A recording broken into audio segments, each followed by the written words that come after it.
नमस्कार, मैं doctor S B. Geeta Narahari, psychologist, मनोवैज्ञानिक। आज आपको एक बहुत इंटरेस्टिंग सेशन से रूबरू कराएंगे। ये सेशन है स्वॉट एनालिसिस पर। हम कैसे एनालाइज करें, हम कैसे विश्लेषण करें कि हम में क्या शक्तियां हैं, क्या कमज़ोरियां हैं और हमारे आसपास में क्या अवसर हैं और क्या ऐसी चीज़ें हैं जो खतरे हम नहीं देख पा रहे हैं। तो इसको इंग्लिश में बहुत अच्छे से ओवर यूटिलाइज करते हैं मल्टीनेशनल कंपनीज। इसको बोलते हैं स्वॉट। एस से स्ट्रेंथ, जिसको हम कहेंगे शक्तियाँ, और जो हमें अपने शक्तियों को पहचानना है। और डब्ल्यू से है, स्वॉट का मतलब है, डब्ल्यू से है वीकनेस, मतलब कमज़ोरियों, और हमें अपने कमज़ोरियों को ढूंढना है, समझना है। और ओ से है अपॉर्चुनिटीज़, मतलब क्या अवसर उपलब्ध है हमारे आसपास में और हमारे इनकम ग्रुप में, हमारे सिटीज़ में। और टी से थ्रेट होता है इंग्लिश में, जिसको हम कहेंगे खतरे। अभी इस स्वॉट एनालिसिस में आप देखेंगे कि ये बहुत ही अमेजिंग सेशन है। आप 15 मिनट में अपना पूरा विश्लेषण कर पाएंगे। आपको क्या करना है, एक कागज़ पे, एक वाइट A4 साइज कागज़ पे, या फिर आप नोटबुक भी लिए हों तो, अगर नहीं लिए हों तो जल्दी से नोटबुक ले लीजिए। एक नोटबुक लिए हों तो एक नोटबुक के कोरे कागज़ को 4 हिस्सों में बांट दीजिए। तो सबसे फर्स्ट वाला हिस्सा, जब आप 4 हिस्सों में आपने बांट दिया है क्रॉस करके, तो सबसे ऊपर वाले हिस्से में आप स्ट्रेंथ्स, मतलब अपने शक्तियों, तो ऊपर फर्स्ट क्वाड्रेंट में, जो फर्स्ट क्वाड्रेंट में शक्तियों, सेकेंड क्वाड्रेंट में कमज़ोरी, थर्ड क्वाड्रेंट में अवसर और फोर्थ क्वाड्रेंट में खतरे। इस तरह से एक पेज पे आप अच्छे से लिख लें। और ये आप हमेशा हमेशा के लिए ध्यान रखें, आज का डेट डालें। जब आप इसको एनालाइज करेंगे आप बहुत अमेज्ड हो जाएंगे। आपको बहुत ही चमत्कारी लगेगा कि कैसे मैंने 15 मिनट में अपना पूरा जीवन को एनालाइज कर दिया है। तो पहले क्वाड्रेंट में आप ये देखिए कि लोग आपको किन किन चीज़ों के लिए कॉम्प्लीमेंट देते हैं। आपके टीचर्स, आपके गुरुजन आपको बचपन से क्या बोलते आए हैं कि आप मैथ्स में अच्छे हैं, कि आप स्टेज पे अच्छा बोलते हैं, कि आप खेलकूद में अच्छे हैं। तो आप ये देखिए कि किन चीज़ों का जो है बहुत बढ़िया आपका जीवन रहा है, जिनमें या फिर आपकी हैंडराइटिंग बहुत अच्छी है, या फिर आप लिखते बहुत अच्छे पत्र हैं, या फिर आप निबंध बहुत अच्छे लिखते हैं। तो ये आपकी शक्तियाँ हो गई। या फिर आप बहुत अच्छा मुस्कुराते हैं, या फिर आप बहुत अच्छे कविताएं लिखते हैं। तो ये बहुत ज़रूरी है कि आपकी शक्तियाँ पहचानें। तो जो एक कोरे कागज़ को हमने 4 लाइन्स में डिवाइड किया, फर्स्ट क्वाड्रेंट में हम अपनी शक्तियाँ पहचानेंगे। और आपको ये कितने पहचानने, नहीं हम में सिर्फ एक ही शक्ति है, नहीं, आपको कम से कम 5 शक्तियाँ पहचाननी हैं। अब जब अच्छा, शक्तियाँ ये भी हो सकता है कि आपके विचार सकारात्मक हो और आपके जो है सोच जो है बहुत प्रोग्रेसिव हो। सो शक्तियाँ नहीं, हम में तो सिर्फ एक ही गुण है। यहाँ पे हम्बल होने का टाइम नहीं है, यहाँ पे टाइम है ढूंढिए। अगर आपको खुद ढूंढने पर अपनी 5 शक्तियाँ नज़र नहीं आती, तो आप कैसे ये सोच सकते हैं कि हम जब इंटरव्यू के लिए जाते हैं तो सामने वाला खुद ढूंढ ले, भाई हम तो नहीं ढूंढ पा रहे हैं हम में क्या शक्तियाँ हैं। आप 15 मिनट के इंटरव्यू में समझ जाइए कि हम में क्या शक्तियाँ हैं और हमें ले लीजिए जॉब पे। अगर जब तक हम अपना क्लैरिटी नहीं लाएंगे और जब तक हम अपनी शक्तियाँ नहीं पहचानेंगे, एक अनजान व्यक्ति, हम अपने साथ तो इतने साल जी रहे हैं, हम 18, 20 साल, 21 साल, 25 साल से जी रहे हैं, हम अगर अपने शक्तियाँ 5 लिखने में हमें बहुत तकलीफ़ हो रही है, तो थोड़े से टाइम के इंटरव्यू में सामने वाले आप कैसे चाहते हैं कि वो पहचाने। ये कितना मुश्किल है कि वो आप चाहते हैं कि नहीं वो तो बहुत लोगों का इंटरव्यू किए होंगे, वो देखते से ही पहचानेंगे, बस वो पहचान जाए, हम मेहनत नहीं करेंगे। यहाँ आती है हमारे सेशंस में जो हम बात करते हैं भावनात्मक बुद्धि की। हमें भावनात्मक बुद्धि का उपयोग करना है और हमारे अंदर जो 5 शक्तियाँ हैं, शक्तियों का मतलब ये नहीं है कि हम 20 किलो वज़न उठा सकते हैं जिम में, तो वो शारीरिक शक्ति है। तो हम शारीरिक शक्ति भी अच्छी बात है। फिजिकल स्टैमिना, स्ट्रेंथ होने पे आप जिसमें फिजिकल लेबर की ज़रूरत होती है वो काम कर सकते हैं। लेकिन अच्छा ये रहेगा कि हम 5 मानसिक शक्तियों की बात कर रहे हैं, वो आप हाईलाइट कर सकें। और आपकी कोई भी शारीरिक शक्ति है कि आप कूद सकते हैं, आप दौड़ सकते हैं, आप स्विमिंग कर सकते हैं, ये आप 6th to 10th जो है फिजिकल स्ट्रेंथ लिख दीजिए। लेकिन 1st to 5 मेंटल स्ट्रेंथ जो है, आपके जो भी मेंटल स्ट्रेंथ है, इनको आप हाईलाइट करिए। फिर जो आपका सेकेंड क्वाड्रेंट है, एक पेज को आपने 4 पार्ट्स में डिवाइड कर दिया, तो जो सेकेंड पार्ट है वहाँ पे आप अपनी कमज़ोरियाँ पहचानेंगे। और जब आप अपनी कमज़ोरी पहचानेंगे तो आप बहुत अच्छे से पहचानिएगा, क्योंकि घर में जहाँ पे सेंध है वहीं से जो है चोर घुसता है। तो हमें ये देखना है कि कहाँ पे सिक्योरिटी लैप्स है। जहाँ पे सिक्योरिटी लैप्स है वहीं पे सीसीटीवी कैमरा लगाया जाता है। बैंक में जो सबसे इम्पॉर्टेंट एरिया है उसको प्रोटेक्ट किया जाता है। तो हमें ये देखना है कि हमारा सबसे कमज़ोर कड़ी कौन सी है जो टूट ना जाए, जिसके वजह से पूरी टीम ना बिगड़ जाए। तो ये बहुत ज़रूरी है कि कमज़ोरियों के प्रति जो है आप बहुत जागरूक रहें, और ऐसी कमज़ोरियों को ना लिखें कि हमें जो है खट्टे फल सूट नहीं करते, गला ख़राब हो जाता है, हमारी कमज़ोरी है। ये कोई कमज़ोरी नहीं होती अगर आपको खट्टा सूट नहीं करता है। तो ये ऐसी कमज़ोरियाँ ना लिखें, हमें चाट सूट नहीं करता, हम सिर्फ लाल मिर्च खा सकते हैं, हम हरी मिर्च हमको सूट नहीं करता, हमारे गाँव में कोई नहीं खाता। तो ये कमज़ोरी नहीं है।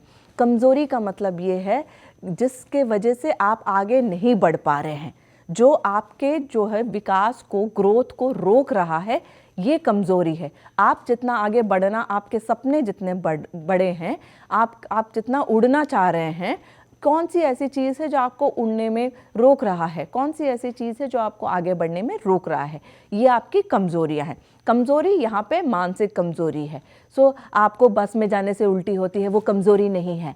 सो वो हम लोग यहाँ पे इस तरह की कमज़ोरी की बात कर रहे हैं कि हम दूसरों की बात पूरी सुन नहीं सकते, हम बीच में बोल पड़ते हैं, ये कमज़ोरी हो सकता है। ये एक ऐसी कमज़ोरी है जिसको आप पहचान के सुधार सकते हैं। तो इस तरह की कमज़ोरी आपको सामने वाले बड़े हैं, गुरुजन हैं, माता पिता हैं, उनकी पूरी बात सुनना है। तो ये आपका जो लिसनिंग स्किल्स है वो इम्प्रूव होगा। आपका लिसनिंग स्किल्स आपका वीक पॉइंट हो सकता है। पब्लिक स्पीकिंग, स्टेज पे चढ़ते से ही पसीना पसीना हो जाते, यस, सही पहचाना आपने, ये आपकी कमज़ोरी हो सकती है। बहुत सारे लोगों को, बहुत बड़े बड़े लीडर्स को भी, चाहे उन्होंने 100 भाषण दे दिए हो, 101 भाषण देने पर फिर उनको याद करना पड़ता है ये तो मेरा 101 भाषण है, फिर वो खुद को तैयार करते हैं। तो महान लोग और साधारण लोगों में ये फ़र्क है, साधारण लोग भूल जाते हैं उनकी सारी क्षमताएं और वो स्ट्रेस में आ जाते हैं, और जो सक्सेसफुल लोग होते हैं वो अपने पास्ट अचीवमेंट्स को याद करते हैं, अरे ये कितने बार तो कर चुके हैं, ये तो हम 20 साल से करते आए हैं। हाँ, आज थोड़ा नर्वस है क्योंकि सामने कोई बैठे हैं, लेकिन ये तो करते आए हैं ना, हमारा रोज़ का काम है ना, हम रोज़ ये करके हाथ धो के खाना खाते हैं ना। सो हमें ये याद रखना है कि ये हमने कितने बार रिपीट किया है और कितने बार अच्छे से किया है, इससे हमें कॉन्फिडेंस आएगा। सो कमज़ोरियाँ पहचानें और अवसर, आपके पास क्या क्या अवसर हैं, आप गांव से शहर कैसे जा सकते हैं, कौन आपके गांव में पढ़ा लिखा है, कौन आपके शहर में पढ़ा लिखा है, आपके डिपार्टमेंट में कौन टीचर्स हैं जो आपको बहुत सपोर्ट करते हैं, कौन ऐसे लोग आपके समाज में, आपके मोहल्ले में, आपके घर में, आपके पास किसके ऐसे ईमेल आईडी एड्रेसेस हैं, आप कैसे कितने लोगों को जानते हैं जो दूसरों को आगे बढ़ाना चाहते हैं, जिन्होंने कहा कि जब तुम 12वीं कर लोगे, जब तुम ग्रेजुएशन कर लोगे, मुझसे आके मिलना। किसने आपसे कहा कि तुमसे ना हो पाएगा, उसको दिखाना जाके कि आपने ग्रेजुएशन कर लिया है। तो आप ऐसे अवसर को पहचानें, आपके पास क्या क्या अवसर है आगे बढ़ने के, और आप ये मत करिए हमारे पास कोई अवसर नहीं है, बस बंद हो गई कोरोना के वजह से। तो अवसर का मतलब ये नहीं है कि बसें चल रही हैं कि नहीं, ऑटो चल रही हैं कि नहीं, ये अवसर नहीं है।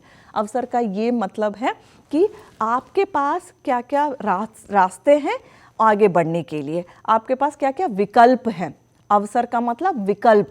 सो विकल्प सिर्फ एक जगह से दूसरे जगह जाने के विकल्प की बात नहीं कर रहे हैं, आपके पास क्या क्या विकल्प है सामाजिक तौर पर आगे बढ़ने की, उसका आप ये 3rd क्वाड्रेंट में आइडेंटिफाई करेंगे।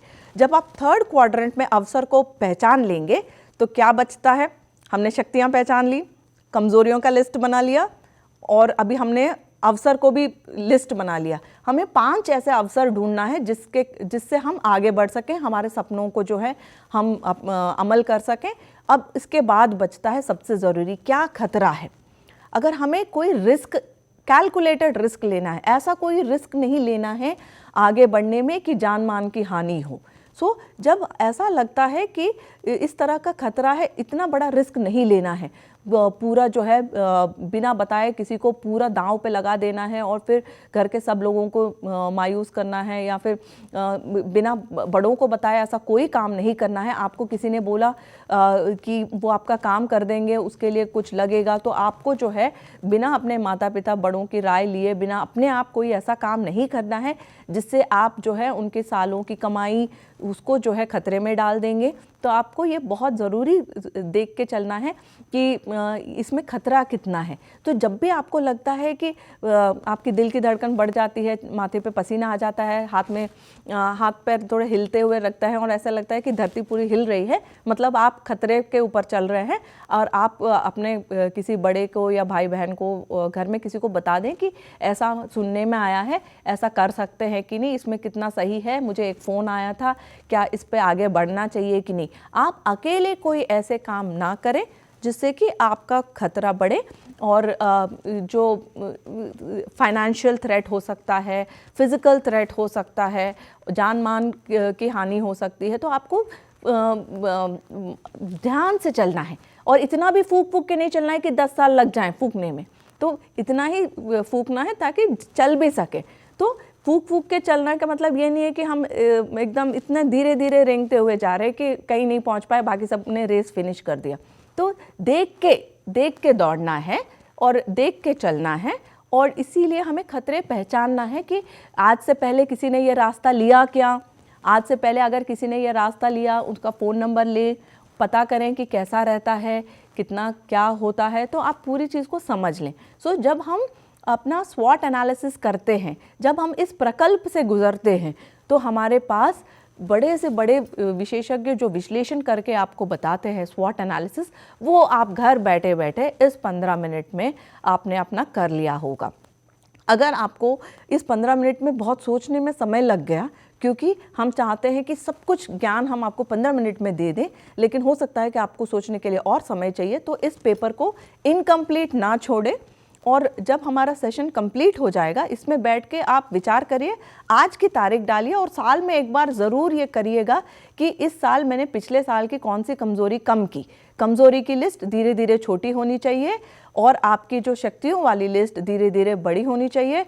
आपके खतरे कम होने चाहिए, आपके अवसर बढ़ने चाहिए। सो उल्टा मत कर दीजिएगा कि शक्तियाँ कम हो गई, अवसर कम हो गए, कमज़ोरियाँ बढ़ गई और खतरा बढ़ गया। ये नहीं चाहिए। This is not to be done. तो टू डू, आपको स्ट्रेंथ को और आगे बढ़ाना है, आपको अवसर का पूरा उपयोग करना है, कमज़ोरियों की लिस्ट छोटी करनी है, और थ्रेट्स को जो है, खतरों का हमको एनालिसिस करना है कि किस रास्ते पे जाने पे कितना खतरा है। तो स्वॉट एनालिसिस जो है आपको एक जिम्मेदार विद्यार्थी बनाएगा, जिससे आप जब सामने क्यों हम ये करवा रहे हैं, इसका क्या उपयोगी है, हमने जान लिया तो क्या उपयोग है। उपयोग ये है कि इंटरव्यू में यही पूछा जाता है, आप बताइए आपके क्या स्ट्रेंथ्स हैं, what are your strengths mister so and so, what are your strengths miss so and so, आपके क्या वीकनेसेस हैं, आपकी पर्सनालिटी में क्या वीकनेसेस हैं। स्ट्रेंथ्स तो सभी बताते हैं, आप अपने वीकनेस बताइए। तो आप कितने ऑनेस्टी के साथ, आप कितने सरलता के साथ, आप कितना ओपन होकर अपने कमज़ोरियों के बारे में बताएंगे, ये आपको आपकी पर्सनालिटी के बारे में बताता है कि ये बहुत ओपन इंसान है, ये ऐसा नहीं है, बहुत पेचीदा नहीं है, क्लियर है, समझाया जा सकता है, इसको ट्रेनिंग दी जा सकती है। सो आपके स्ट्रेंथ्स उस समय सोचने में, अभी सोचिए 15 मिनट में आप लिख नहीं पाए और कुछ लोगों ने तो बहुत अच्छा लिख दिया, वेरी गुड। सो अगर हमें 15 मिनट में ये कार्य करने में इतना मुश्किल लग रहा है, इंटरव्यू में कोई अचानक पूछें तो हम कैसे बता पाएंगे कि हमारी क्या शक्तियां हैं, क्या कमज़ोरियां हैं। इसीलिए हमें ये होमवर्क पहले से करके रखना है, ताकि जब आप कहीं जाएंगे जॉब के लिए, आपके पास तुरंत उपलब्ध होगा, दिमाग में रहेगा। वरना ऐसा लगेगा बना के हम बोल रहे हैं और हो सकता है सच ना लगे। आप जब नेचुरली स्पॉन्टेनियसली सवाल आते से ही जवाब देंगे तो ये आपको बहुत कॉन्फिडेंट दिखाता है। हमारी यही उम्मीद है पूरी टीम की कि आप जहाँ भी जाएं वहाँ पे आप सफल रहें। Thank you so much. धन्यवाद।